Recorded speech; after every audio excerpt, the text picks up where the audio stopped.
ஜெபிக்கலாம். நல்ல தகப்பனே, நாங்கள் நன்றியோடு துதிக்கிறோம், ஸ்தோத்திரிக்கிறோம் கர்த்தாவே. இந்த விசேஷமான நாளில் கூட கர்த்தாவே, நீர் கர்த்தாவே எங்களோடு கூட உடைய வார்த்தைகளை விசேஷமாய் பகிர்ந்து கொள்ள போகிறதற்காக உமக்கு நன்றி செலுத்துகிறோம். இயேசு கிறிஸ்துவின் நாமத்திலே ஒப்புக் கொடுக்கிறோம் எங்கள் ஜீவனுள்ள நல்ல பிதாவே, ஆமென். இந்த வேளையில கூட நாம் எடுத்து வாசிக்கலாம் லூக்கா 2ஆம் அதிகாரம் 10-11 வசனங்களை. லூக்கா 2:10-11.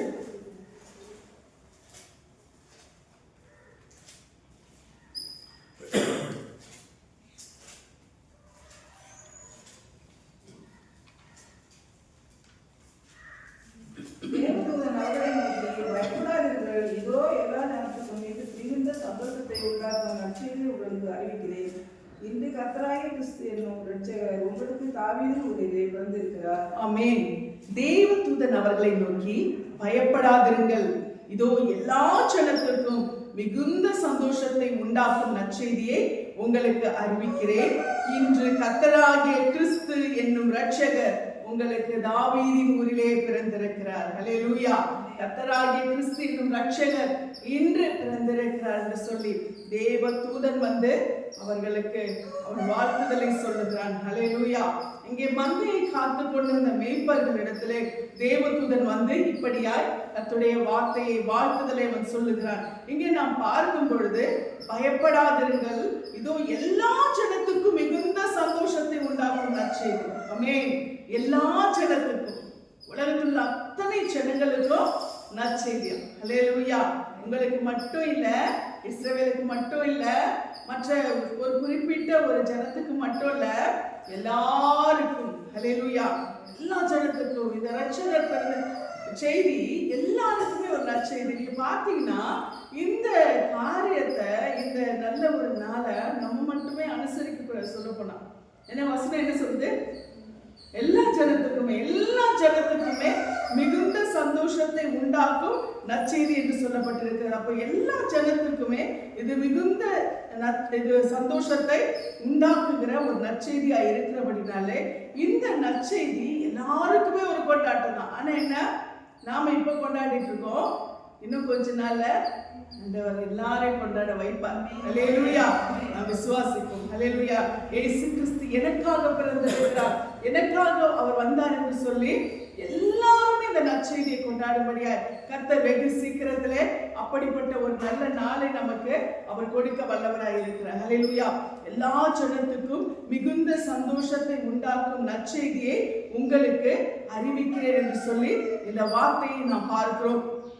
நாம் பார்க்கும் பொழுது இந்த வசனத்துல லூக்கா 8ஆம் அதிகாரம் 1ஆம் வசனத்துல நற்செய்தி என்று சொல்லி நாம் பார்க்கும் பொழுது லூக்கா 8:1, பட்டணங்கள் தோறும் கிராமங்கள் தோறும் பிரயாணம் பண்ணி தேவனுடைய ராஜ்யத்திற்குரிய நற்செய்தியை கூறி பிரசங்கித்து வந்தார். 12 அவர்களுடனே கூட இருந்தார்கள். ஹல்லேலூயா. பின்பு அவர் பட்டணங்கள் தோறும் கிராமங்கள் தோறும் பிரயாணம் பண்ணி தேவனுடைய ராஜ்யத்துக்குரிய நற்செய்தியை கூறி பிரசங்கித்து வந்தார். 12 அவருடனே கூட இருந்தார்கள். இயேசு கிறிஸ்து என்ன செய்தார்? அவர் உலகத்திலே வந்த நோக்கம் என்ன? நற்செய்தியை அறிவிக்கிறது. ஹல்லேலூயா. அவர் தேவனுடைய ராஜ்யத்துக்குரிய நற்செய்தியை கூறி பிரசங்கித்து வந்தார். அப்ப இயேசு கிறிஸ்து இந்த உலகத்திலே வந்த நோக்கம் என்ன? நற்செய்தியை அறிவிக்கும்படியா. என்ன நற்செய்தி? தேவனுடைய ராஜ்யத்துக்குரிய நற்செய்தி. அப்பத்துல இருந்து அவர் ஸ்டார்ட் பண்ணிட்டார். அப்ப தேவனுடைய ராஜ்யத்துக்குரிய நற்செய்தியை அவர் அறிவிக்கும்படியாக இந்த உலகத்துக்கு வந்தார். ஹல்லேலூயா. தேவனுடைய ராஜ்யத்துக்குரிய நற்செய்தியை எல்லா ஜனங்களுக்கும் அறிவிக்கும்படியாய் அவர் இந்த உலகத்திலே வந்தார்னு சொல்லி நாம் பார்ப்போம். அவருடைய பிறப்பு ஒரு நற்செய்தி, அவருடைய வார்த்தை ஒரு நற்செய்தி, நமக்கு பரலோக ராஜ்யம் ஒரு நற்செய்தி. ஆனால் ஒவ்வொரு நற்செய்தியை நமக்காக வெளிப்படுத்தும்படியாக இந்த உலகத்திலே அவர் தன்னை வெளிப்படுத்தினார் சொல்லி நாம் பார்க்கிறோம். அது மட்டுமல்ல, எல்லா ஜனத்துக்கும் மிகுந்த சந்தோஷத்தை உண்டாக்கக்கூடிய நற்செய்தி. ஆமென். இந்த நற்செய்தி யாருக்கெல்லாம் சந்தோஷத்தை உண்டாக்குறது நாம் பார்க்கும் பொழுது மத்தேயு 2ஆம் அதிகாரம் 10ஆம் வசனத்திலே நாம் இப்படியாய் பார்க்கிறோம். மத்தேயு 2:10,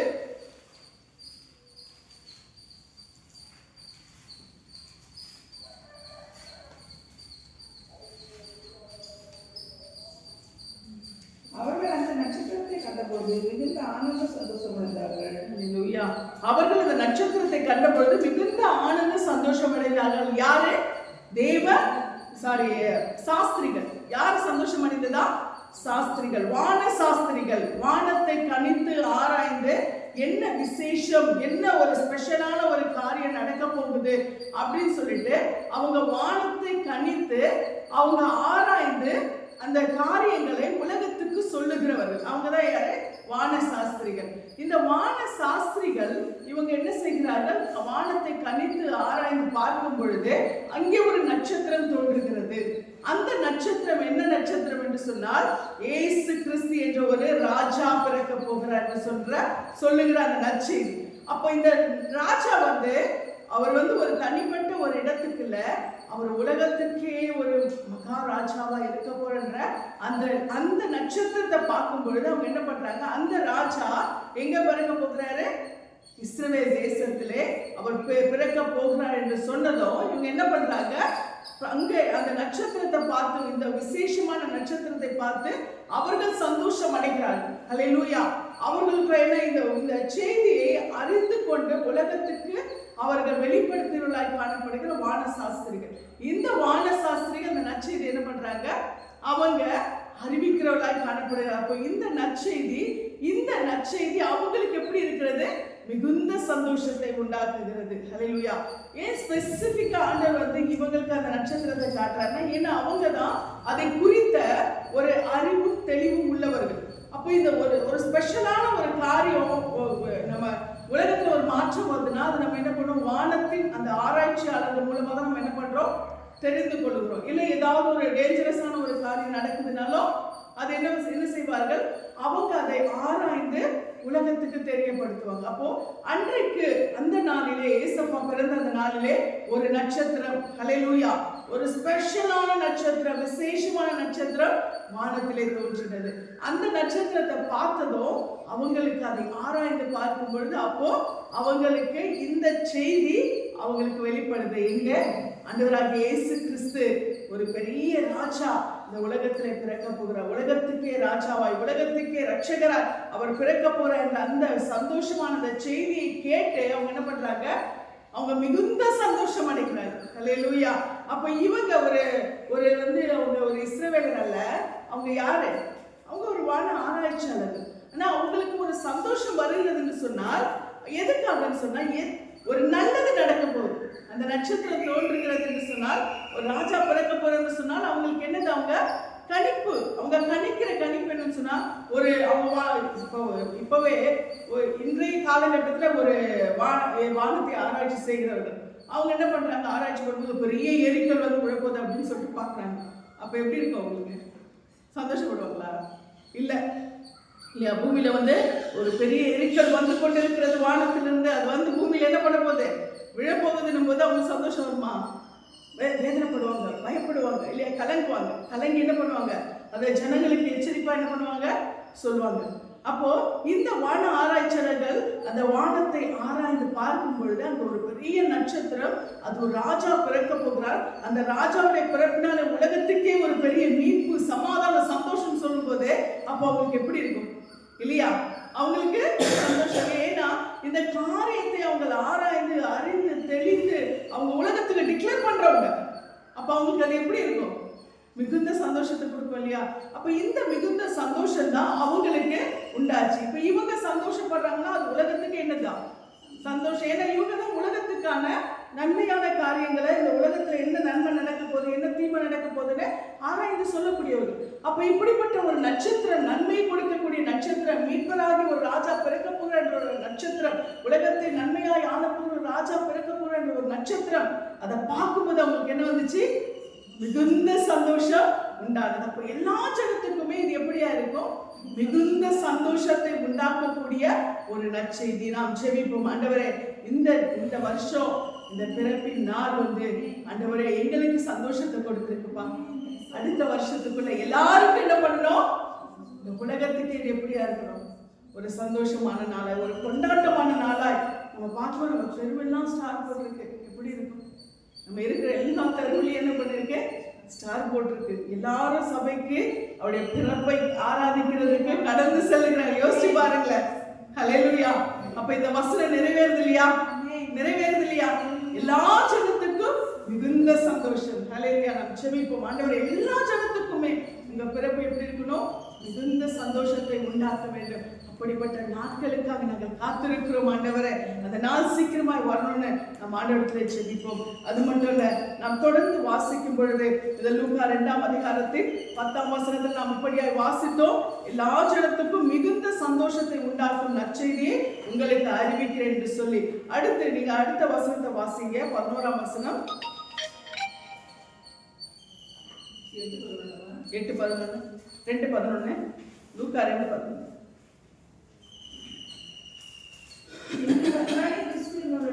உங்களுக்கு தாவீது ஊரிலே பிறந்திருக்கிறார். பிள்ளையை துணிகளை சுற்றி முன்னணி ஏற்பட்டிருக்க காண்பீர்கள். இதுவே உங்களுக்கு. ஆமென். இன்று கர்த்தராகிய கிறிஸ்து என்னும் இரட்சகர் உங்களுக்கு தாவீதின் ஊரிலே பிறந்திருக்கிறார். ஹல்லேலூயா. என்ன நற்செய்தி தெரியுமா? எல்லா ஜனத்துக்கும் மிகுந்த சந்தோஷத்தை உண்டாக்கும் நற்செய்தி என்னது? என்னது? இன்று கர்த்தராகிய கிறிஸ்து என்னும் இரட்சகர் உங்களுக்கு தாவீதின் ஊரிலே பிறந்திருக்கிறார். ஹல்லேலூயா. அவர் பிறந்தார் என்பதுதான் ஒரு நற்செய்தி. ஹல்லேலூயா. அவர் பிறந்திருக்கிறார் என்பதுதான் இங்கே எல்லாருக்குமான ஒரு நற்செய்தியாய் நாம் பார்க்கிறோம். ஹல்லேலூயா. நீங்க அந்த சந்தோஷம் என்று சொல்லும் பொழுது ஆண்டவர் சொல்லுகிறார், இயேசு கிறிஸ்து யோவான் 16ஆம் அதிகாரத்திலே 21-22 நாம் வாசிக்கிறோம். யோவான் 16:21-22 நாம் வாசிக்கும் பொழுது, ஸ்திரீயானவளுக்கு பிரசவ காலம் வந்திருக்கும் போது அவள் துக்கமடைகிறார். பிள்ளை பெற்றவுடனே ஒரு மனுஷன் உலகத்தில் பிறந்தான் என்கிற சந்தோஷத்தினால் அப்புறம் உபத்திரவத்தை நினையால், அதுபோல நீங்களும் இப்பொழுது துக்கம் அடைந்தீர்கள். நான் மறுபடியும் உங்களை காண்பேன். அப்பொழுது உங்கள் இருதயம் சந்தோஷப்படும். உங்கள் சந்தோஷத்தை ஒருவனும் உங்களிடத்திலிருந்து எடுத்து போட மாட்டார். ஆமென். ஸ்திரீயானவளுக்கு பிரசவ காலம் வந்திருக்கும் போது அவள் துக்கம் அடைகிறாள். பிள்ளை பெற்றவுடனே ஒரு மனுஷன் உலகத்தில் பிறந்தான் என்கிற சந்தோஷத்தினால் அப்புறம் உபத்திரவத்தை நினையாள். ஹல்லேலூயா. இங்கே ஒரு ஸ்திரீக்கும் ஒரு வேதனை இருந்தது. என்ன வேதனை? பிரசவ வேதனை. மரியாள் என்ற ஒரு ஸ்திரீக்கு ஒரு பிரசவ வேதனை இருந்தது. ஆனால் இங்கே அவள் பிள்ளை பெற்றவுடனே ஒரு மனுஷன் உலகத்திலே பிறந்தான் என்கிற சந்தோஷத்தினால் அப்புறம் உபத்திரவத்தை நினையாள். எல்லா மனுஷங்களை போலதான் அவளுக்கும் பிரசவ வேதனை வந்தது. தேவகுமாரன் பிறந்தார் என்பதற்காக அவளுக்கு அந்த பிரசவ வேதனை இல்லாம இல்ல. ஏன்னா ஏசப்பா மனுஷன் பிறக்கிற மனுஷன் மாதிரிதான் இருக்கிற கர்ப்பத்திலே அவர் உதிக்கிறார் இல்லையா? பரிசுத்த ஆவியின் பலத்தினால அவர் ஒரு கர்ப்பத்திலே உதிக்கிறார். அப்போ ஒரு பரிசுத்தமுள்ள கர்ப்பத்திலே உதித்து அவர் பிறக்கும் பொழுது அந்த ஸ்திரீயானவளுக்கு உண்டாகிற கர்ப்ப வேதனை அவளுக்கும் என்ன செய்கிறது? உண்டாகிறது. ஆனால் அது பிறந்த ஒரு சந்தோஷம்.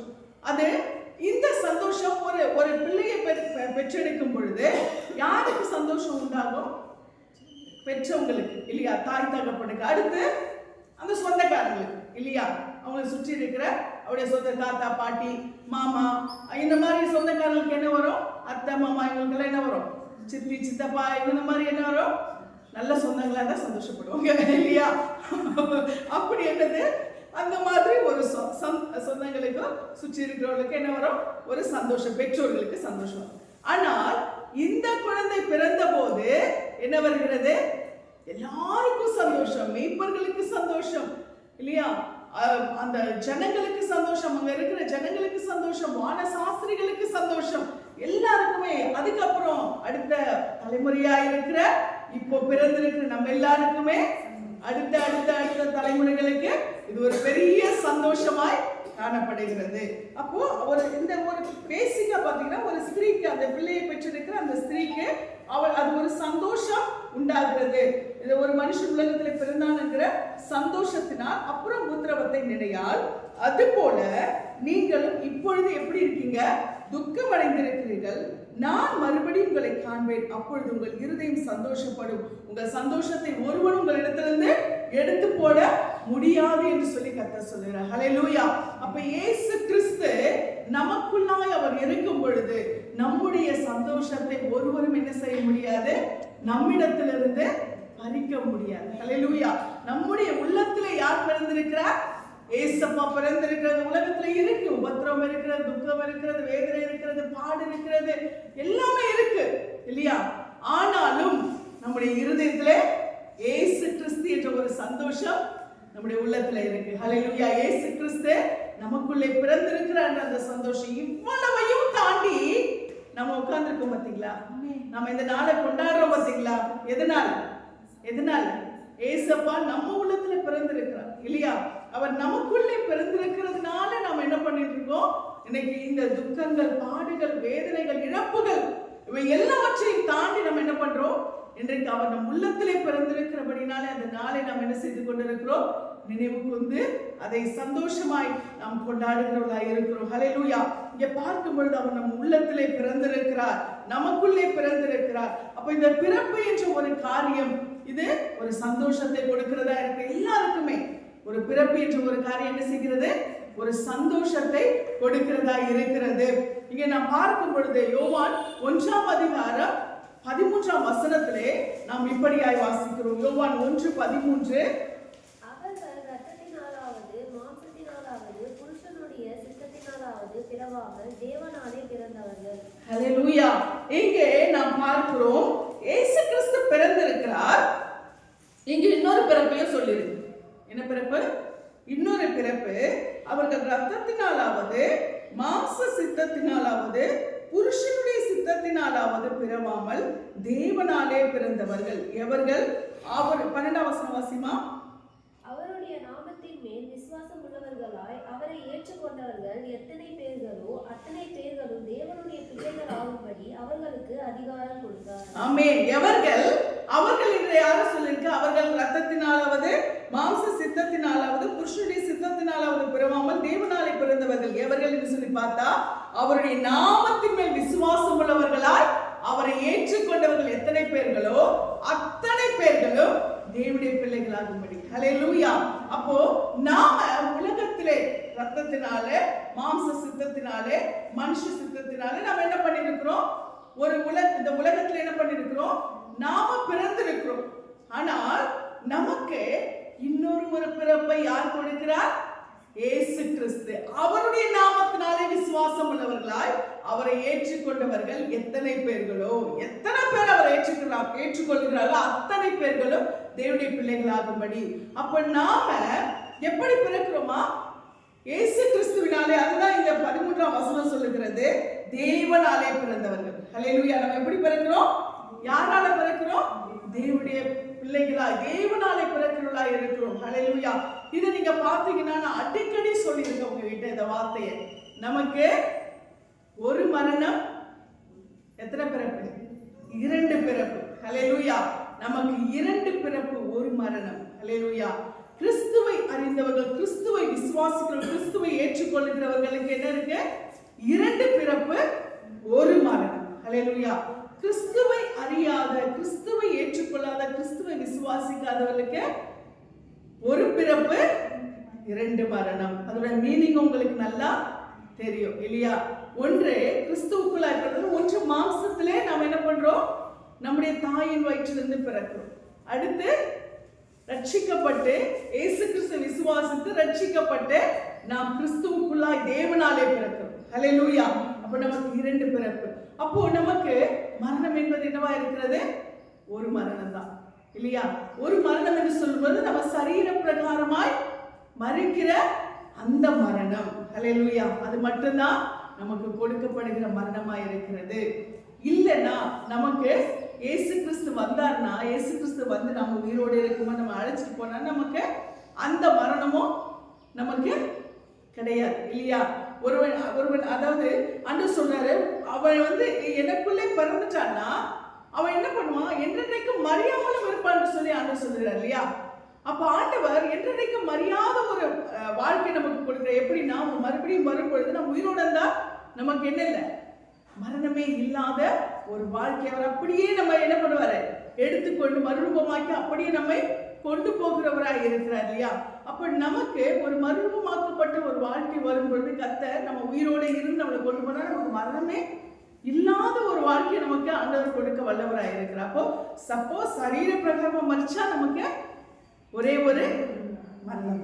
அப்போ இந்த உலகத்துல இருக்கிறவர்களுக்கு என்னவா இருக்கிறது? கிறிஸ்துவை அறியாமல் மரிக்கும் பொழுது 2 மரணம். ஒன்று சரீர பிரகாரமாய் மரிக்கிற மரணம், இன்னொன்று என்னது? இன்னொன்று நரகத்துல. ஹல்லேலூயா. 2ஆம் மரணம். அது என்னது? 2ஆம் மரணம். அப்ப இன்னைக்கு நாம் ஆண்டவராகிய இயேசு கிறிஸ்துவை நாம் அறிந்து கொண்டதா இருக்கிறபடினால் நமக்கு ஆண்டவர் பிறப்பில் நமக்கு எத்தனை பிறப்பு கொடுத்திருக்காரு? எத்தனை பிறப்பு?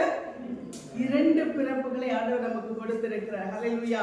நமக்கு ஆண்டவர் 2 பிறப்புகளை அவர் கொடுத்திருக்கிறார். ஆமென். கிறிஸ்துவுக்குள்ளாய் நம்ம ஆவிக்குள்ளாய் பிறந்த இன்னொரு பிறப்பை நமக்கு கொடுத்திருக்கிறார். சரீர பிரகாரமான பிறப்பு ஒன்று, இன்னொன்று கிறிஸ்துவை விசுவாசித்து நாம் அவருக்குள்ளாய் ஆவிக்குள்ளாய் பிறக்கிற ஒரு பிறப்பு ஒன்று. நமக்கு ஆண்டவர் செய்திருக்கிறார். நமக்கு 2 பிறப்புகளை நமக்கு அவருக்குள்ளாய் கொடுத்திருக்கிறார். அதுதான் நாம் வாசிக்கிறோம். நாம ரத்தத்தினாலோ மாம்ச சித்தத்தினாலோ புருஷனுடைய சித்தத்தினாலோ பிறவாமல் நாம யாரால் பிறந்திருக்கிறோம்?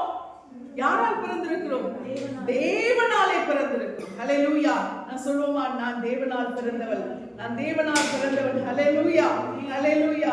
நான் சரீர பிரகாரமாய் மனுஷனுடைய வித்திலே, நான் மனுஷனுடைய கர்ப்பத்திலே மனுஷ வித்திலே நான் பிறந்தாலும் நான் ஆவிக்குள்ளாய், நான் கிறிஸ்துவுக்குள்ளாய் நான் 2ஆம் பிறப்பை பெற்றிருக்கிறேன். ஹல்லேலூயா. கர்த்தருக்கு நாம் நன்றிகளை செலுத்துவோம். அப்போ நாம நிச்சயமாய் இந்த பிறப்பை நம்ம கொண்டாடிதான் இல்லையா? இது கிறிஸ்துவின் பிறப்பு மாத்திரமல்ல, கிறிஸ்து பிறந்ததால் நாமும் என்ன செய்திருக்கிறோம்? நாமும் பிறந்திருக்கிறோம். ஹல்லேலூயா. இது இயேசுவுக்கு மட்டும் பிறந்தனாலா? நமக்கும் சேர்த்துதான்.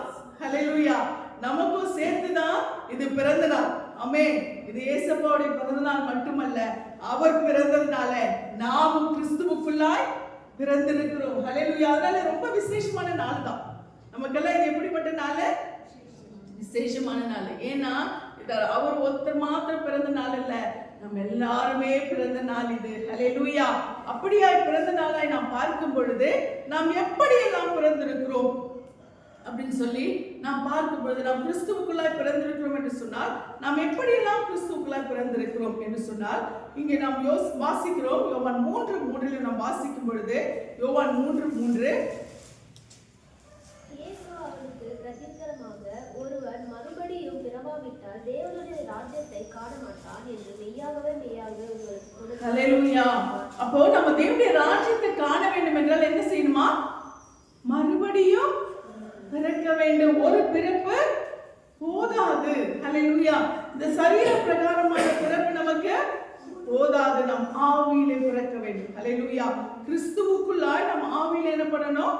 பிறக்க வேண்டும். ஹல்லேலூயா. அதனால்தான் இங்க திட்டவட்டமா இயேசுவா சொல்றாரு, ஒருவன் மறுபடியும் பிறவாவிட்டால் தேவனுடைய ராஜ்யத்தை காண மாட்டான் என்று மெய்யாகவே உனக்கு சொல்லுகிறேன். ஹல்லேலூயா. அப்போ கிறிஸ்துவுக்குள்ளாய் நாம் கிறிஸ்துவை ஏற்றுக்கொண்டோம் என்பதற்கு அர்த்தம் என்ன தெரியுமா? நாம் மறுபடியும் என்ன செய்யணும்? மறுபடியும் பிறக்க வேண்டும். ஹல்லேலூயா. அதுதான் நிக்கோதேம் கேட்கிறான், அப்படின்னா ஒரு மனுஷன் முதிர் வயதா இருக்கையில் எப்படி பிறப்பான்? உன் தாய் கர்ப்பத்தில் 2ஆம் தரம் பிரவேசித்து பிறக்க கூடுமோ? இன்னைக்கு அதை அறியாதவர்கள் இப்படிதான் ஒரு கேள்வி எழுப்பிக் கொண்டிருக்கிறார்கள். ஹல்லேலூயா. நிக்கோதேம் போல மறுபடியும் போய் அம்மா வயிற்றுல போயிட்டு மறுபடியும் பிறக்கணுமா அப்படின்னு சொல்லிட்டு ஒரு கேள்வி எழுப்புகிறார்கள். ஆனால் அப்படி இல்லை. இயேசுவா சொல்றாரு, அதுக்குதான் பதில் சொல்றாரு. நான் வாசிக்கலாம் அந்த 5:6. ஒருவன் ஜலத்தினாலும் ஆவியினாலும் பிறவாவிட்டால் தேவனுடைய ராஜ்யத்தில் பிரவேசிக்க மாட்டான் என்று மெய்யாகவே உனக்கு சொல்லுவேன். மாம்சத்தினால் பிறப்பது மாம்சமாய் இருக்கும், ஆவியினால் பிறப்பது ஆவியாய் இருக்கும். ஆமென். ஒருவன் ஜலத்தினாலும் ஆவியினாலும் பிறவாவிட்டால் தேவனுடைய ராஜ்யத்தில் பிரவேசிக்க மாட்டான் என்று மெய்யாகவே உனக்கு சொல்லுகிறேன். மாம்சத்தினால் பிறப்பது மாம்சமாயிருக்கும், ஆவியினால் பிறப்பது ஆவியாயிருக்கும். அப்ப மாம்சத்தினால பிறப்பது மாம்ச பிறப்பு, ஆவியினால பிறப்பது ஆவிக்குரிய பிறப்பு. ஹல்லேலூயா. கிறிஸ்துவுக்குள்ளான பிறப்பு. அப்ப ஆண்டவர் அவனுக்கு விளக்க சொல்ல, ஒருவன் ஜலத்தினாலும் ஆவியினாலும் பிறவாவிட்டால் தேவனுடைய ராஜ்யத்தில் பிரவேசிக்க மாட்டார். ஹல்லேலூயா. அப்போ நாம எப்படி பிறக்கணுமா? கிறிஸ்துவுக்குள்ளாய் நம்ம ரட்சிக்கப்பட்ட, நான் உங்களுக்கு அடிக்கடி நான் இதை சொல்லி இருக்கிறேன், நாம் ரட்சிக்கப்பட்டுட்டாலுமே நமக்குள்ளே யார் வந்துட்டாரு? பரிசுத்த ஆவியானவர். ஹல்லேலூயா. அதுக்கு பிறகு அவர் நம்மளை கைட் பண்ண ஆரம்பிச்சிட்டார். ஏன்னா இது வரைக்கும் நம்ம உலகத்துல இருந்தோம், நம்மளை கிறிஸ்துவுக்குள்ள கைட் பண்ண யாரும் இல்லை. ஆனா நம்ம ரட்சிக்கப்பட்ட பிறகு நாம் கிறிஸ்துவுக்குள்ளாய் அந்த ரட்சிப்பு, கிறிஸ்துவ விசுவாசத்தை, அந்த ரட்சிப்பை நாம் பெற்ற பிறகு நமக்குள்ளாய், நம்மை கிறிஸ்துவுக்குள்ளாய் வழி நடத்துகிறதுக்கு யார் வந்துட்டா நமக்குள்ள? பரிசுத்த ஆவியானவர். ஹல்லேலூயா. அப்போ நமக்குள்ளே பரிசுத்த ஆவியானவர் வந்துவிட்ட பிறகு நாம் யாரால் நடத்தப்படுகிறோம்? பரிசுத்த ஆவியானவர். ஏன்னா அவர் நமக்கு கற்றுக் கொடுக்கிறார், கண்டித்து உணர்த்துகிறார். நம் பரலோகம் போய் சேருகிற வரைக்கும் அவர் என்ன பண்ணுவார்? நம்மள கைட் பண்ணுவார். ஹல்லேலூயா. வழிநடத்துவார். நாம தேவனுக்குள்ளாய் நடக்கிறதற்கு அந்த பரிசுத்த ஆவியானவர் நம்மை வழிநடத்துவார். இதுக்கு பரிசுத்த ஆவியானவர் முதல்ல வருவாரா, இல்ல நம்ம ஞானஸ்நானம் பெற்ற பிறகு வருவாரான்லாம் கிடையாது. ஹல்லேலூயா. ஏன்னா நம்ம ரட்சிக்கப்பட்ட உடனேயே அவர் என்ன பண்றாரு? அவர் நமக்குள்ள வந்து விடுகிறார். நமக்குள்ள வந்துட்ட பிறகு நாம என்ன செய்கிறோம்? அதுக்கு பின்னாடி நம்ம என்ன பண்றோம்? ஞானஸ்நானம் நாம் பெற்றுக்கொள்கிறோம். அப்போ பரிசுத்த ஆவி கிடைச்சிட்டாதான் ஞானஸ்நானம் என்பதெல்லாம் கிடையாது. நம்ம ரட்சிக்கப்பட்ட உடனேயே உண்மையான ரட்சிப்பு, உண்மையான மன திரும்புதல் யாருக்குள்ளெல்லாம் வருதோ அவங்களுக்குள்ள யார் வந்துக்கிறது? பரிசுத்த ஆவியானவர் அவர் வந்து விடுகிறார். அந்த பரிசுத்த ஆவியானவர் நமக்குள்ளாய் வந்து விட்டதோ நாம் என்ன பண்றோம்? அவராலே வழிநடத்தப்படுகிறோம். அதனால இயேசுவா சொல்ற, ஒருவன் ஜலத்தினாலும் ஆவியினாலும் பிறவாவிட்டால் தேவனுடைய ராஜ்யத்தில் பிரவேசிக்க மாட்டான். ஹல்லேலூயா. அப்ப நமக்கு ஆண்டவர் இன்னொரு பிறப்பை நமக்கு கொடுத்திருக்கிறார். ஹல்லேலூயா. கிறிஸ்துவுக்குள்ளான இன்னொரு பிறப்பை நமக்கு கொடுத்திருக்கிறார். அப்ப நாம இந்த பிறப்பை பெறும் பொழுது நமக்குள்ள யார் வருகிறார்? பரிசுத்த ஆவியானவர் நமக்குள்ளாய் வருகிறார். ஹல்லேலூயா. நமக்குள்ளாய் வந்து நம்மை வழிநடத்துகிறவராய் இருக்கிறார். அப்போ நாம இந்த பிறப்பை நாம் பெற்றுக்கொள்ளும் பொழுது நாம் இந்த ஆவியினாலும் ஜலத்தினாலும் நாம் பிறக்கிறவர்களாய் நாம் காணப்படுகிறோம். ஹல்லேலூயா. கர்த்தர் நம்மை இந்த நடத்துதலுக்குள்ளாய் அவர் நடத்துகிறவராய் இருக்கிறார். அதனால கிறிஸ்தவர்கள் என்று சொன்னாலுமே கிறிஸ்துவுக்குள்ளாய் பிறந்திருக்கிறவர்களாய் நாம் காணப்படுகிறோம். அதனாலதான் கிறிஸ்துவின் பிறப்பு இது கிறிஸ்துவின் பிறப்பு மாத்திரமல்ல. ஹல்லேலூயா. கிறிஸ்துவின் பிறப்பு என்பது இது நம்ம எல்லாருக்குமே ஒரு பிறந்த நாள். ஹல்லேலூயா. அதனாலதான் எல்லாருமே கேக் கட் பண்றாங்க, எல்லாருமே என்ன பண்றாங்க? அந்த பிறந்த நாளை நாம் கொண்டாடுகிறோம். ஹல்லேலூயா. அவர் நமக்கான அந்த பிறந்த இனிய நாளாய் இருக்கிறபடினாலே இது நமக்கு ஒரு மகிழ்ச்சியின் நாளாய் இருக்கிறது. ஹல்லேலூயா. அப்ப எப்படியெல்லாம் நாம் பிறந்திருக்கிறோம்? கிறிஸ்துவுக்குள்ளாய் நாம் பிறந்திருக்கோம். ஒன்று ஜலத்தினால ஆவியினால பிறக்கும் இல்லையா? இந்த ஆவியினாலே நாம் பிறக்கும் பொழுது நாம் எப்படிப்பட்டவர்களாய் நாம் வெளிப்படுகிறோம் என்று சொல்லும் பொழுது நீதி செய்கிறவர்களாய் நாம் வெளிப்படுகிறோம். 1 யோவான் 2:29 வசனத்தை நாம் வாசிப்போம். 1 யோவான் 2:29.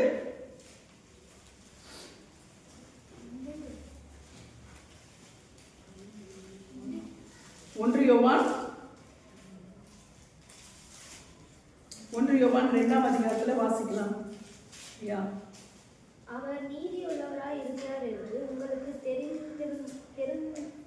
தெரிந்திருப்பதினால் நீதியை செய்கிறவன் எவனோ அவரில் பிறந்தவன் என்று அறிந்திருக்கிறீர்கள். ஹல்லேலூயா. அவர் நீதி உள்ளவராய் இருக்கிறார் என்று உங்களுக்கு தெரிந்திருப்பதினால் நீதியை செய்கிறவன் எவனும் அவரில் பிறந்தவன் என்று அறிந்திருக்கிறீர்கள். ஹல்லேலூயா. அப்போ நாம கிறிஸ்துவுக்குள்ளாய் பிறந்தோம் என்று சொன்னால், இன்று கிறிஸ்து பிறந்திருக்கிறார் என்று சொன்னால் அவர் நீதி உள்ளவராய் இருக்கிறார். ஹல்லேலூயா. அவர் பிறந்ததான் நாம பிறந்திருக்கோம் இல்லையா? அவர் பிறந்ததுனால தான் நாம என்ன பண்ணிருக்கோம்? கிறிஸ்துவுக்குள்ளாய் மறுபடியும் பிறந்திருக்கிறோம். அப்போ அவர் பிறந்திருக்கிறார். அவர் எப்படிப்பட்டவராய் இருக்கிறார்?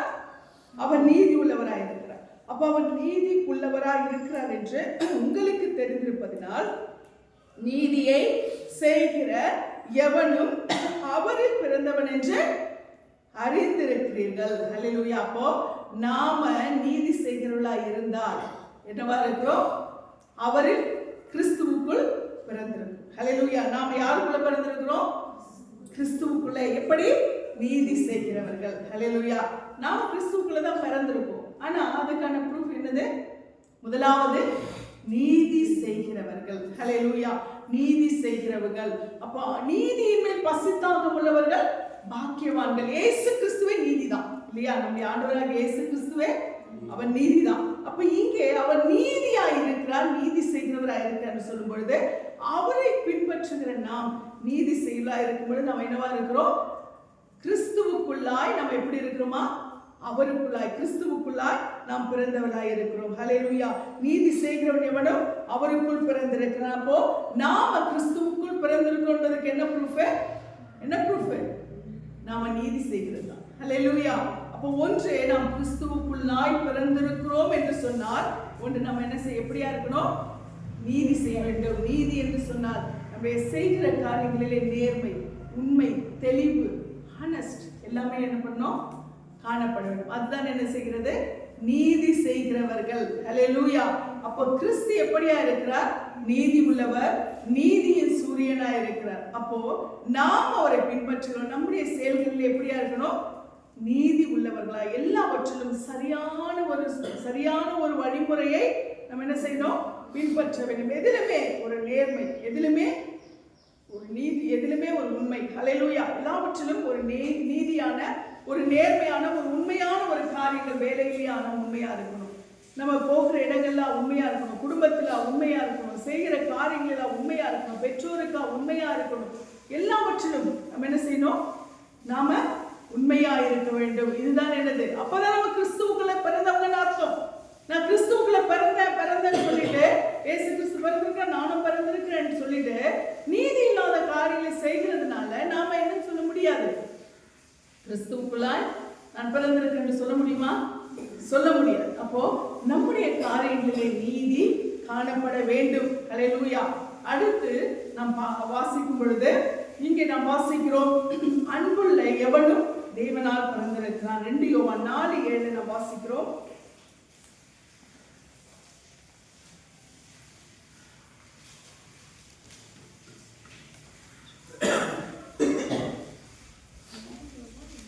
யோவான் 4:7. பிரியமானவர்களே, ஒருவரில் ஒருவர் அன்பாய் இருக்க கடவோம். ஏனெனில் அன்பு தேவனால் உண்டாயிருக்கிறது. அன்புள்ள எவனும் தேவனால் பிறந்து அவரை அறிந்திருக்கிறான். இரண்டாவது என்னது? முதலாவது என்ன சொன்ன? யார் தேவனால் பிறந்திருக்கிறார்கள்? யார் தேவனால் பிறந்திருக்கிறார்கள்? நீதி உள்ளவர்கள். இரண்டாவது அன்புள்ளவர்கள். ஹல்லேலூயா. அன்புள்ள எவனும் தேவனால் பிறந்து அவரை அறிந்திருக்கிறான். ஹல்லேலூயா. அப்போ அன்புள்ளவர்கள் தேவனால் பிறந்திருக்கிறார்கள். ஏனென்றால் தேவன் எப்படி இருக்கிறாரா? அன்பாகவே இருக்கிறார். ஹல்லேலூயா. நாம் தேவனால் பிறந்திருக்கிறோம் என்று சொன்னால் நாம் எப்படியா இருக்க வேண்டும்? நாம் அன்புள்ளவர்களாக இருக்க வேண்டும். ஏனென்றால் ஆண்டவர் சொல்லியிருக்கிற 2 பிரதான கற்பனைகளுமே அதுதான். முதல்ல யாரிடத்தில் அன்பு கூற வேண்டும்? யாரிடத்தில் அன்பு கூற வேண்டும்? தேவனாகிய கர்த்தரிடத்தில். இல்லையா? தேவனாகிய கர்த்தரிடத்தில் முழு இதயத்தோடு, முழு ஆத்மாவோடு, முழு பலத்தோடு, முழு சிந்தையோடு அன்பு கூற வேண்டும். இரண்டாவது, உன்னிடத்தில் அன்பு கூறுகிறது போல பிறரிடத்திலும் அன்பு கூற வேண்டும். இந்த 2 கற்பனைகளை ஆண்டவர் பண்ணியிருக்கிறார். இதுதான் நம்முடைய சாராம்சம். இல்லையா? அப்ப இந்த 2 காரியங்களை கர்த்தர் நமக்கு என்ன பண்ணியிருக்கிறாரு? நமக்கு தெளிவாய் சொல்லியிருக்கிறார். அதுல நம்ம என்ன பண்ணிருக்கோம்? எல்லா கட்டளைகளையும் நாம் எப்படியா நிறைவேற்றுகிறோம்? தேவன் சொன்னபடியா நாம் நிறைவேற்றுகிறவர்களா இருக்கிறோம். அப்போ அன்புள்ளவன் என்ன பண்றானா? தேவனால் பிறந்திருக்கிறான். அப்ப ஏசப்பா நமக்கு கொடுத்த இந்த பிரதான கட்டளைகள், இதற்கு மாறான வேறொரு பிரமாணமே இல்லைன்றார் ஏசப்பா. இல்லையா? இதற்கு மாறான வேறொரு பிரமாணமே இல்லை. அப்போ நமக்கு ஆண்டவர் இந்த 2 கட்டளைகளை ஆண்டவர் நமக்கு தெளிவாய் சொல்லி இருக்கிறபடினாலே இந்த காரியங்கள், அன்புள்ள எவனும் யாரால் பிறந்திருக்கிறான்? தேவனால் பிறந்திருக்கிறான். அப்போ நாம பிறந்திருக்கிறோம் என்று சொன்னால் இதுக்கான ஒரு காரியம் என்னது? இதற்கான ஒரு தெளிவான வெளிப்பாடு என்னது? என்னது? ஒன்று, நீதி செய்கிறவர்களாய் இருக்கிறவன் தேவனுக்குள்ளாய் பிறந்திருக்கிறான். அடுத்து, அன்புள்ள எவனும் தேவனால் பிறந்திருக்கிறான். மூன்றாவது, விசுவாசிக்கிற எவனும் தேவனால் பிறந்திருக்கிறான். எடுத்து வாசிக்கலாம். 1 யோவான் 5:1. இயேசுவானவரை கிறிஸ்து என்று விசுவாசிக்கிற எவனும் தேவனால் பிறந்திருக்கிறான். பிறப்பித்தவரிடத்தில் அன்பு கூறுகிற எவனும் அவரால் பிறப்பிக்கப்பட்டவனிடத்திலும் அன்பு கூறுகிறான். ஆமென். இயேசுவானவரே கிறிஸ்து என்று விசுவாசிக்கிற எவனும் தேவனால் பிறந்திருக்கிறான். பிறப்பித்தவரிடத்தில் அன்பு கூறுகிற எவனும் அவரால் பிறப்பிக்கப்பட்டவனிடத்திலும் அன்பு கூறுகிறான். இங்கே வந்துச்சு பாருங்களேன். இல்லையா? இங்க பார்க்கும் பொழுது இயேசுவானவர் கிறிஸ்து, நான் ஃபர்ஸ்டே சொல்லிட்டேன் உங்களுக்கு. விசுவாசிச்சாதான் என்ன பண்ண முடியும்? விசுவாசிச்சாதான் நாம் கிறிஸ்துவுக்குள்ளாய் நாம் மறுபடியும் பிறக்க முடியும். இயேசு கிறிஸ்துவை விசுவாசிச்சாதான் ரட்சிக்கப்பட முடியும். இல்லையா? அப்போ இயேசு கிறிஸ்துவை விசுவாசிக்கிறவங்க என்னவா இருக்கிறாங்க?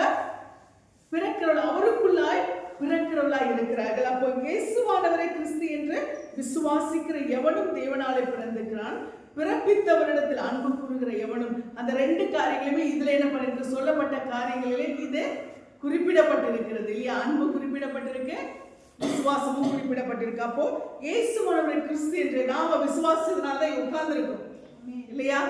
நாம இயேசுவானவரே கிறிஸ்து என்று விசுவாசித்தபடினால்தான் நாம் இங்கே ஆண்டவரை ஆராதிக்க, அவருடைய பிறப்பின் நாளை கொண்டாட, நாமும் பிறந்திருக்கிறோம் என்பதை கொண்டாட என்ன பண்ணிருக்கிறோம், நாம இங்க வந்து அமர்ந்திருக்கிறோம். அப்ப நாம இந்த பிறப்பின் நாளிலே நாம் கர்த்தரை என்ன செய்ய வேண்டும், நாம் மகிமைப்படுத்துகிறவர்களா இருக்க வேண்டும். ஹல்லேலூயா. இயேசு கிறிஸ்து நமக்குள்ளாய் அவர் பிறந்திருக்கிறார். அந்த பிறப்பின் நாளை நாம் என்ன செய்கிறோம், கிறிஸ்துவுக்குள்ளாய் நாம் விசுவாசிக்கிறவர்களாய் காணப்படுகிறோம். அதனால இந்த விசுவாசம் தான் நம்மை ரட்சிப்புக்குள்ளாய் வழிநடத்தி இருக்கிறது. ஹல்லேலூயா. இந்த விசுவாசம் வெறும் ரட்சிப்புக்கு மட்டும் போதுமா? போதாது இல்லையா? ஒவ்வொரு நாள் நமக்கு இருக்கணும். ஒரு பிரச்சனை வந்தாலும் அந்த விசுவாசம் நமக்கு இருக்கணும் இல்லையா? ஒரு சோதனை வந்தாலும் நமக்கு அந்த விசுவாசம் இருக்கணும். எந்த சூழ்நிலையா இருந்தாலும் நமக்கு விசுவாசம் இருக்கணும். என் ஆண்டவனோடு கூட இருக்கிறார். என்ன இவ்வளோ பெரிய ஒளியான சேற்றிலிருந்து என்னை தூக்கி எடுத்துட்டார்ல. ஹல்லேலூயா. என்னை இந்த அளவுக்கு என்னை தூக்கி எடுத்து என்னை நடத்தி கொண்டு இருக்கிறார்ல. அப்ப அந்த விசுவாசம் நமக்கு இருக்கு இல்லையா? இந்த உலகத்தின் எல்லா சூழ்நிலைகள் என்ன தெரிஞ்சு கொண்டார்ல, என்ன மீட்டெடுத்தார் ஆண்டவர், எனக்காக அவர் வந்தார் இல்லையா அந்த உலகத்துல. அந்த விசுவாசம் நமக்கு இருக்கு இல்லையா? அப்ப அந்த விசுவாசம் நமக்கு இருந்து நாம அவரை ஏற்றுக்கொண்டோம். விசுவாசம் இல்லாம நம்ம ரட்சிக்கப்படல இல்லையா? ஷூர் தானே? இல்ல கன்ஃபார்மா? இயேசுவை விசுவாசி தானே ஏற்றுக்கொண்டீங்க? இயேசுவை விசுவாசி தானே ரட்சிக்கப்பட்டோம் இல்லையா? அப்ப நம்ம விசுவாசிச்சதுனாலதான் நம்ம ரட்சிக்கப்பட்டோம். அப்ப இந்த விசுவாசம் நமக்கு அந்த ரட்சிப்புக்கு மட்டும் போதுமா? போதுமா? இல்ல. இந்த விசுவாசம் நமக்கு எப்ப வரைக்கும் வேணும்? நாம அவர்கிட்ட போய் சேர்ற வரைக்கும் வேணும். ஹல்லேலூயா. அந்த விசுவாசம் இருந்தாலும் நம்ம அங்க போகவும் முடியும். பரலோகம் என்ற ஒன்று உண்டு. அங்கே கர்த்தர் நமக்காக அவருடைய வாசஸ்தலத்தை நமக்கு ஆயத்தப்படுத்தி வைத்திருக்கிறார்.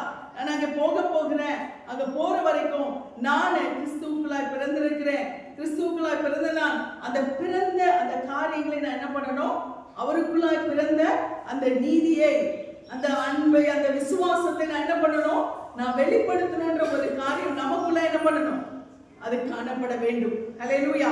அப்போ இந்த விசுவாசம் என்பது ரட்சிப்புக்கு மாத்திரமல்ல, தொடர்ந்து நாம் ஓடுகிற எல்லா ஓட்டத்துக்கும் நமக்கு என்ன பண்ணணும், இந்த விசுவாசம் நமக்கு கண்டிப்பா தேவை. ஹல்லேலூயா. இந்த விசுவாசம் நமக்கு நிச்சயமாய் தேவை. அப்போ நாம தேவனாலே பிறந்திருக்கிறோம் என்பதற்கு நமக்கு அந்த அடையாளம் என்னது, விசுவாசம். ஹல்லேலூயா. அப்ப தேவனாலே பிறந்தவர்கள் எப்படிப்பட்டவர்களா இருக்கணும், விசுவாசத்திலே அவர்கள் வல்லவர்களாய் காணப்பட வேண்டும். ஹல்லேலூயா. நமக்குள்ளே அந்த விசுவாசத்தின் பலன் காணப்பட வேண்டும் என்று சொல்லி கர்த்தர் சொல்லுகிறார். அது மட்டுமல்ல, தேவனால் பிறந்தவன் என்ன செய்ய மாட்டானா, பாவம் செய்ய மாட்டான். ஹல்லேலூயா. தேவனால் பிறந்தவன் என்ன பண்ண மாட்டாங்க, பாவம் செய்ய மாட்டான். 1 யோவான் 5:18 எடுத்து வாசிக்கலாம்.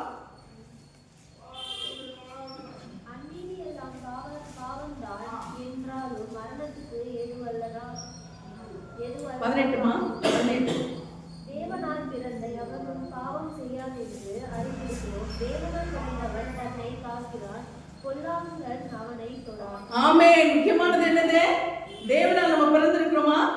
தேவனால் நம்ம பிறந்திருக்கோமா? ஆமென் சொல்வோம். நம்ம தேவனால் பிறந்தவங்களா? ஆமென் சொல்வோமா? ஆமென், ஆமென், ஆமென். ஹல்லேலூயா. தேவனால் பிறந்தவன் எவனும், பிறந்த எவனும் பாவம் செய்யான் என்று அறிந்திருக்கிறோம். ஹல்லேலூயா. அப்ப தேவனால் பிறந்தவர்கள் பாவம் செய்ய மாட்டார். ஹல்லேலூயா. நம்முடைய இருதயத்துல கரத்தை வச்சு சொல்லுவேன், நான் தேவனால் பிறந்தவள், நான் பாவம் செய்ய மாட்டேன். ஹல்லேலூயா, ஹல்லேலூயா. ஏனென்றால் கிறிஸ்து என்னை அவருக்குள்ளாய் பிறப்பித்திருக்கிறார். அப்போ நாம தேவனால் பிறந்தவர்கள் என்று சொல்லும் பொழுது நாம் நம்மை கிறிஸ்துக்குள்ளாய் என்ன செய்யணும், நாம் காத்து கொள்ள வேண்டும். ஹல்லேலூயா.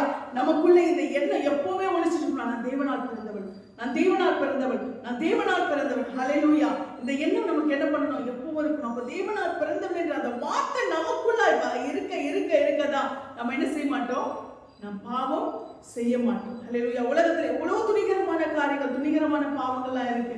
ஆனால் நாம் ஏன் பரிசுத்தத்தை காத்துக்கொள்கிறோம்? பரிசுத்தத்தை காத்துக்கொள்ள வேண்டும், பரிசுத்தமாய் வாழ வேண்டும், நீதியாய் வாழ வேண்டும். ஏன் பாவம் செய்யக்கூடாது? ஏன்னா கிறிஸ்து எனக்காக பிறந்திருக்கிறார். ஹல்லேலூயா. அவர் மகிமையை விட்டு, அவர் மேன்மையை விட்டு, அவர் சிங்காசனத்தை விட்டு, அவர் என்ன செய்திருக்கிறார்? எனக்காக வந்திருக்கிறாரு. நான் பாவம் செய்யக்கூடாது தானே, நான் பரிசுத்தமா வாழணும் தானே, நான் பரிசுத்தமா வாழ்ந்தா தானே பரலோக ராஜ்யத்துக்கு போக முடியும். ஹல்லேலூயா. கரையோட போக முடியுமா? முடியாது இல்லையா? அப்ப நான் பரிசுத்தமா வாழ்ந்தா தானே நான் பரலோகத்துக்கு போக முடியும். அதனால தானே ஏசப்பா என்ன பரிசுத்தமாக்கி இந்த பூமிக்கு வந்தார், இந்த உலகத்துக்கு வந்தார். அப்ப நான் எப்படி பாவம் செய்ய முடியும்? ஹல்லேலூயா. அப்ப தேவனால் பிறந்தவன் பாவம் செய்ய மாட்டான். ஹல்லேலூயா. ஏனென்றால் அவர் அனுதினமும் அவர் நடத்துகிறவராயிருக்கிறார், நம்மை வழிநடத்தி கொண்டிருக்கிறார். அதுக்கு தான் நமக்கு ஒரு கைடன்ஸ் இருக்கு. ஹல்லேலூயா. நமக்கு யார் இருக்கிறார்? ஆவினாலே பிறந்தவர்கள். யார் இருக்கிறார் அப்ப நம்ம கூட? பரிசுத்த ஆவியானவர். ஹல்லேலூயா. நம்ம ஒண்ணு யோசிச்சு பாருங்களேன். ஒரு ஏதோ ஒரு காரியம் நம்ம இதயத்துல நம்முடைய சிந்தையில வருது, ஏதோ ஒரு கரப்ஷனான ஒரு காரியம். அப்போ உள்ள இருக்க பரிசுத்த ஆவி என்ன பண்றாரு? உறுத்துறாரா? பேசுறாரா? பேசுறாரு தானே. நீ யார் தெரியுமா? என் பிள்ளை, நீ ஏசுப்பா பிள்ளை, உனக்காக பிறந்திருக்காரு. என்ன பண்ணக்கூடாது? எந்த பாவத்தையும் என்ன பண்ணக்கூடாது, செய்யக்கூடாது. உள்ள பேசுற ஒரு சத்தம் எத்தனை பேருக்கு பேசிருக்கேன்? எத்தனை பேருக்கு அந்த சத்தம் பேசுகாமே சொல்லுவோம். ஹல்லேலூயா. யார் அவரு? பரிசுத்த ஆவியானவர். ஹல்லேலூயா. ஏன் உலகத்துல அந்த பாவத்தை குறித்த பயம் இல்லை? துணிகரமா செய்யறாங்க, துணிகரமா குடிக்கிறாங்க, துணிகரமா வெறிக்கிறாங்க, துணிகரமா பல பாவங்களை செய்கிறார். ஏன்? ஏன்னா அங்க பரிசுத்த ஆவியானவருடைய அந்த வழிநடத்துதல் இல்லை. ஹல்லேலூயா. நமக்குள்ளே நாம் கிறிஸ்துவுக்குள்ளாய் பிறந்தபடினாலே நாம் ஆவியிலே பிறந்திருக்கிறோம். ஹல்லேலூயா. நமக்குள்ளே இருக்கிற பரிசுத்த ஆவியானவர் கிறிஸ்து நமக்குள்ளாய் பிறந்தபடினாலே அவர் நமக்குள்ளாய் பேசிக்கொண்டே இருக்கிறார். ஹல்லேலூயா. நீ என் பிள்ளை, இதை செய்யக்கூடாது, இதை செய்யக்கூடாது, இதை செய்யக்கூடாது. தேவனால் பிறந்தவன் பாவம் செய்யான். ஹல்லேலூயா. அவன் பாவம் செஞ்சானா அவன் தேவனால் பிறந்தவன் இல்லை. ஹல்லேலூயா. இல்லைன்னா அட்லீஸ்ட் என்ன ஆகும், அதற்குரிய அந்த மனஸ்தாபமாவது என்ன பண்ணும் இருக்கும் இல்லையா? அந்த பாவம் செய்கிற அந்த ஏதாவது ஒண்ணு எந்த விதத்திலாவது மாம்சத்துக்கு இடம் கொடுத்து பாவம் செய்த அட்லீஸ்ட் அந்த பாவத்துக்குரிய அந்த உணர்வு, அந்த பயம் இருக்கும், அந்த உணர்த்துதல் இருக்கும், மனம் திரும்புவார்கள் இல்லையா? அப்ப தேவனால் பிறந்தவர்கள் என்ன பண்ண மாட்டாங்க? பாவம் செய்ய மாட்டாங்க. அவர் பாவம் செய்யறதுக்கு அனுமதிக்க மாட்டார். உள்ளத்துல என்ன பண்ணுவாரு? அவர் பேசிக்கொண்டே இருப்பார். நீ இதை செய்யக்கூடாது, நீ ஏன் பிள்ளை, என்னால பிறந்தவ அப்படின்னு சொல்லி என்ன பண்ணுவாரு? நமக்குள்ள இந்த பரிசுத்த ஆவியானவரை கொண்டு நம்மோடு கூட பேசிக்கொண்டே இருப்பார். அப்போ நாம் தேவனால் பிறந்தவர்கள். நான் பாவம் செய்ய மாட்டேன். கொல்லாங்க நம்ம என்ன பண்ண முடியாது, தொட முடியாது. திட்டவட்டமா சொல்றாரு யோவான், கொல்லாங்க அவனை தொடான். ஹல்லேலூயா. கொல்லாங்க தொட முடியாது. ஏன்னா இவளுக்குள்ள யார் இருக்கிறது? பரிசுத்த ஆவியானவர் இருக்கிறாரு. அவரு இவளை என்ன பண்ண மாட்டாரு? இந்த பாவத்தை செய்ய விட மாட்டாரு. இவளுக்குள்ள நாம இதை தூண்டுதலை செய்ய விடவே முடியல அப்படின்னு சொல்லி அவன் என்ன செய்வான்? கொல்லாங்க நம்மை தொட முடியாது. அப்போ தேவனால் பிறந்தவன் தன்னை காக்கிறான். ஒரு ப்ரொடெக்ஷன் யாருக்குள்ள? பரிசுத்த ஆவியானவருக்குள்ள ஒரு ப்ரொடெக்ஷன் அவர் நமக்கு கொடுக்கிறார். ஹல்லேலூயா. பிறப்பு என்பது இதுதான். ஏதோ நம்ம கொண்டாடி நம்ம செலிப்ரேட் பண்றது பிறப்பின் கொண்டாட்டம் கிடையாது. நம்மை காத்து கொள்ளுகிறது. ஹல்லேலூயா. இதுதான் முதலாவது, நம்மை காக்கிற அந்த பலன் நமக்கு வேண்டும். ஹல்லேலூயா.